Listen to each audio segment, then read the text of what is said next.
Il-kumpanija Go iddikjarat li issa Malta u Għawdex kollha qed jintlaħqu bil-fiber optic wara proġett nazzjonali ta' 13-il sena li sewa 100 miljun euro u li se jfisser illi 371,000 dar issa huma konnessi mal-istess fiber optic u allura se jkollhom internet ħafna aktar veloċi.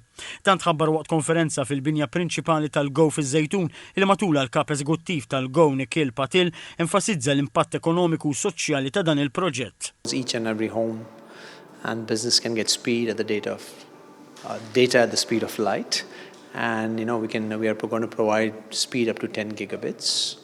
This has been a massive project. It's taken over 100 million of investment, or about 1 million hours, close to 700-800 people working on it, and about 10,000 kilometers of fiber.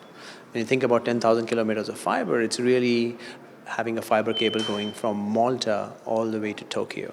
Is-Sur Patil żied jgħid li t-teknoloġija ta' True Fiber iġġib magħha veloċità, affidabilità u effiċjenza li m'hawnx bħalhom u qal il-kumpanija gburija li 94% tal-klijenti tagħha fuq linja fissa diġà qed igawdu din it-teknoloġija.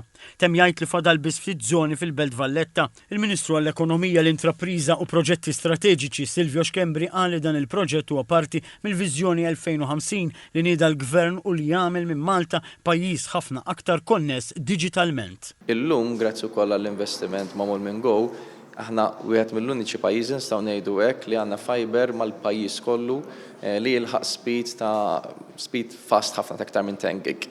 Dan ifisser li meta mbagħad nibdew nitkellmu fuq attività aktar avvanzata, dik li hija l-AI, dik li hija l-advanced manufacturing, dik li qed nitkellmu eżempju servizzi ta' automation anke fis-servizz tas-saħħa, daw kollha jkunu jirrekjedu infrastruttura teknoloġika u data li tkun qawwija ħafna. Il-proġett kien beda f'Ħallija fl-2012 u l-aħħar fażi kienet fil-Belt Valletta.